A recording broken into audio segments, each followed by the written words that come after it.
High, hello everyone, আমি অতসী। আমি নিয়ে চলে আসলাম আবারও একটা ব্লগ। তো সবাই কেমন আছো? আশা করি তোমরা অনেক ভালো আছো, আর আমরাও বেশ ভালো আছি। হয়তো ভালো শরীর অসুস্থতার মধ্যেই দিন যাচ্ছে। আমার শাশুড়ি মা তো উনি স্ট্রোকের পেশেন্ট, ওনার একটু দেখে শুনে রাখতে হয়। আর শ্বশুরমশাইয়ের হঠাৎ জ্বর এসেছিল, বাট উনি এখন ঠিক আছেন। আজকে বাবা ঘোলায় যাবে, সেই জন্য তাড়াতাড়ি উঠে সব কাজকর্ম বাবা মানে স্নান করে বাবা পুজো দিচ্ছে। মানে পুজো না দিয়ে তো যাবে না। আর আমিও উঠে সব কাজকর্ম করা হয়ে গিয়েছে, মারও হয়ে গিয়েছে। মা স্নান করতে গিয়েছে আর আমি আমি এখনও যাইনি। 7টা বাজে, তো একটু পরে যাব। 7:30টার দিকে স্নান করব। আমি 7:30 থেকে 8টার ভিতরে স্নান করে নিই। এবার 7টার সময় করলে, যেহেতু কালকে আমার শরীরটা অসুস্থ ছিল, গলা বসে গিয়েছিল, সেই জন্য 7টার সময় করলে সমস্যা হতে পারে। তাই এত মানে তাড়াতাড়ি না করে একটু বেলাই করব ভাবছি। তো তোমরা সবাই কেমন আছো কমেন্টে জানিও। আর আমার ভিডিও ভালো লাগলে অবশ্যই লাইক কমেন্ট করো, সাবস্ক্রাইব করে আমার পাশে থাকো। তো এখানটায় দেখো আমার ডেলি ইউজের জিনিস সব এখানে থাকে। তো এগুলো সব নাইটি, আমি সব নাইটিই পরি একসাথে। মানে কতবার তো স্নান করতে হয়। তো যাই হোক, আমি নাইটি নিয়ে একেবারে বাথরুমে রেখে দেব। বাইরে কিছু কাজ আছে, কাজ মিটিয়ে স্নান করে নেব। সিঁদুর ঘেটে গিয়েছে। যাই হোক, তো দেখো আমি স্নান সেরে এসেছি। স্নান সেরে এসে একেবারে ঠাকুরকে ফুল দেওয়া হয়ে গিয়েছে। আর বাবা যেহেতু চলে গেল, বাবাকে চা করে দিয়েছিলাম। বাবা চা খেয়ে চলে গিয়েছে, আর অল্প একটু চা বেঁচেছিল। তা চাটা ফেলে দেবো, ফেলে না দিয়ে আমি একটু মুড়ি দিয়ে খেয়ে নিয়েছি। মা এখনও খায়নি চা। দিনের বেলায়ও এত মশা করে, সে আর বলার মতো না। আমার গলাটা যেন এখনও ঠিক হয়নি, মাঝে মাঝে ভালো আওয়াজ বেরোচ্ছে, মাঝে মাঝে খারাপ। যাই হোক, মা শিব মন্দিরে গিয়েছে, মা আসুক তখন মাকে একটু চা করে দেবো। তারপরে দুপুরের সব বাজার করে আনা হয়েছে কালকে। দেখি দুপুরে কি রান্না বান্না হয়। মাছও এনেছি, যেহেতু তো বাড়িতে এখনও ফ্রিজ কেনা হয়নি, সেই জন্য বেশি মাছ আনা যায় না। তবুও অনেকটা মাছ এনেছি, ওই জেঠিমণিদের ফ্রিজে রেখে এসেছি। আর কিছুটা নিয়ে আসবো, নিয়ে এসে দেখি আজকে রান্না করতে হবে। হয়তো মাই রান্না করবে, আমি কেটে কুটে দেবো কোণে ধুয়ে। কি আমি করি, আমি করলে মা কেটে দেবে, যে কোনো একজন করলেই হলো। তবে কি এই রৌদ্র ওঠার আগেই তাড়াতাড়ি রান্নাটা করে নেব। দেখো সব কালকে বাজার করে এনেছি, সব কিছু রয়েছে সবজিপত্র।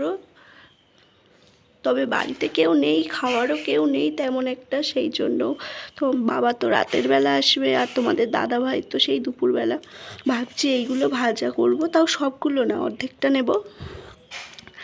আর ফ্রিজে মাছ আছে, মাছগুলো কিছুটা নিয়ে আসবো, নিয়ে এসে সেই মাছের ঝোল করব। তো দেখা যাক এখন কি হবে। চলো ঝটপট দেখে নিই আজকে দুপুরের মেনুতে কি কি আছে। এখানে দেখো সর্ষে ফোড়ন দিয়ে কুমড়োর একটা বেশ ভাজা ভাজা মতো করেছিল মা। আর সেই ঝিঙে মতো যেটা আরেকটা হয় ঝিঙের মতো দেখতে, সেটার নাম আমার জানা নেই, সেটা তেল করেছিল। মাছ ভাজা ছিল, আর মাছ দিয়ে আলু দিয়ে কলা দিয়ে তরকারি, আর ছিল টক দই, আম দিয়ে টক দই দিয়ে খাবো। দুধ দিয়ে খাওয়া হয়, তবে টক দই দিয়ে আজকে খাবো। এখানে দেখো খেয়ে দিয়ে একটু শুয়েছিলাম, ঘুম থেকে উঠে তোমাদের দাদাভাই বললো যে একটু চলো বাজার থেকে ঘুরে আসি, বেশ ভালোই গরম লাগছে, আর বাইকে চড়ে ঘুরতে বেশ ভালো লাগবে। তো এই যে ঘুরতে গিয়েছিলাম, আর বাড়ির জন্য সবার জন্য চপ নিয়ে এসেছিলাম আর আইসক্রিম। তো আইসক্রিম খেয়েছি, চপটা এবার খাবো।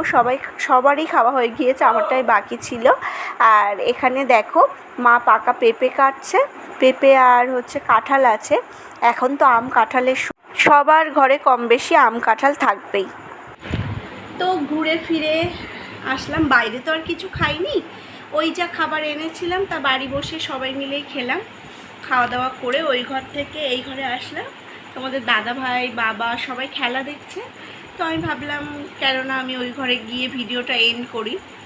তো একটা কথা যেটা না বললেই নয়, হয়তো আমি খুব বেশি ফেমাস যে পার্সন সেটা না, যে আমার ভীষণ কমেন্ট আসে সেটাও না, একটা কি দুটো হয়তো কমেন্ট আসে। তো অবশ্যই আমি একটাই কথা বলবো যে ভালোগুলো অবশ্যই অবশ্যই আমি অ্যাকসেপ্ট করতে ভালো লাগে মন থেকে। যেমন একজন আমাকে সাজেশন দিয়েছে যে মিনিমাম একটা 12 মিনিটের ভিডিও দেওয়া উচিত। আর হ্যাঁ, এটা 12 মিনিটের ভিডিও দিতে হবে। আর প্লাস হচ্ছে মানে ব্লগ করতে গেলে প্লাস হচ্ছে যাবতীয় যা করো সব কিছু ইন ডিটেলস ফ্রন্টে তোমার ভয়েস দিয়ে সেটা করতে হবে, মানে সেটা দিতে হবে আর কি। তো অবশ্যই আমি বুঝতে পেরেছি, আর এটা আমি চেষ্টা করব। কেননা আমি করে উঠতে পারছি না, যেহেতু আমি এই প্ল্যাটফর্মটাতে একদমই নতুন, সুতরাং আমি যে সব কিছু বজায় রেখে এটা করতে হবে আমার, তো এইটাই আর কি আমার হয়ে উঠছে না। তবে আস্তে আস্তে মানুষ অভ্যাসের দাস, অভ্যাস করব। আর আমি দিদিভাই হচ্ছে আপনার কথা মাথায় রেখেই আমি বলতে চাই, যেটা হচ্ছে অবশ্যই আমি এরপর থেকে মানে কালকে থেকে ইন ডিটেলস যতটা সম্ভব দেখানো যায় আমার পক্ষে আমি দেখাবো। আর সামনে কথা বলেই দেখাবো। যেগুলো হয়তো কোনো এডিট করার সময় কোনো হয়তো সমস্যা দেখলে সেগুলো না হয় পিছনে ভয়েস দিলাম, আর বাকিগুলো আমি চেষ্টা করব সব সময় আমি যেন ফ্রন্টেই কথা বলি। এটা আমার মামিও আমাকে বলেছিল, তো সেই জন্যই আর কি বলছি। আমি ওটা খুবই আপ্রাণ চেষ্টা করব।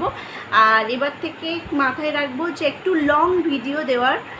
আসলে বাড়িতে বিয়ের আগে একটা মানে 2-3টে কাজ আমার ধরাবাঁধা ছিল। যেমন একটা হচ্ছে টিউশন পড়ানো, টাইম টু টাইম টিউশন পড়াতে যেতে হবে।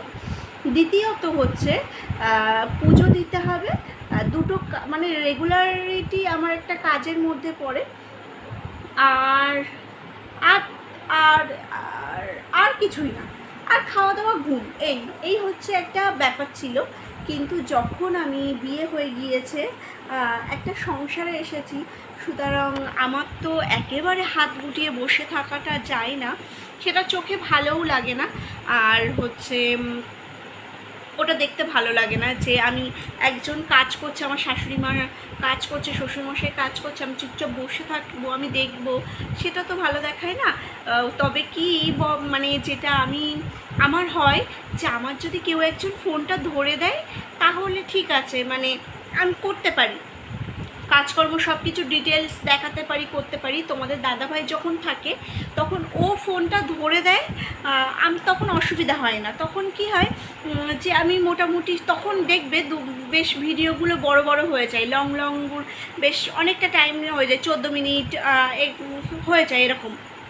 কিন্তু যখন আমি করি, এই যে এক হাতে ফোনটা ধরতে হবে, কাজটা করতে হবে, এটা যেমন আমার মামি দীর্ঘদিন করতে করতে একটা অভ্যাসে চলে এসেছে, আর ওর কোনো একটা প্রবলেম হয় না। কিন্তু আমার একটা প্রবলেম হয়, আমি ফোনটা ধরে যে কাজটাই করি সেই কাজটা আমি আর করতে পারি না, মানে আমার কনসেন্ট্রেট সেই কাজটার ভিতরেই আসে না, এরকম একটা ব্যাপার। বা আমি যে কিছু কথা বলবো আমি সেটাও বলতে পারি না। তবে আমি চেষ্টা করব, অবশ্যই এটা খুবই জরুরি। আর হচ্ছে কথাটা আমি খুব ভালোভাবেই নিয়েছি, এমনটা নয় যে হলো আমি হচ্ছে খারাপভাবে নিয়েছি বা কিছু, সেরকমটা নয়। আমার মামিও আমাকে বলেছে একটু লং ভিডিও দেওয়ার জন্য, আমার মাও বলেছে যে ভিডিওগুলো একটু লং বানাবি, বাট সেইভাবে তো হয়ে উঠছে না। তবে আমি চেষ্টা করব কাল থেকে প্রপারলি যেগুলো দেখানো আমার পক্ষে সম্ভব হবে আমি সেইগুলো ফ্রন্টে কথা বলেই দেখাবো। প্লাস হচ্ছে একটু লং করব, ভিডিওটা একটু লং করব। তো আজকের মতো তাহলে ভিডিও এই পর্যন্ত। সবাই ভালো থেকো, সুস্থ থেকো, দেখা হচ্ছে একটা নেক্সট ভিডিওতে। টাটা সবাইকে।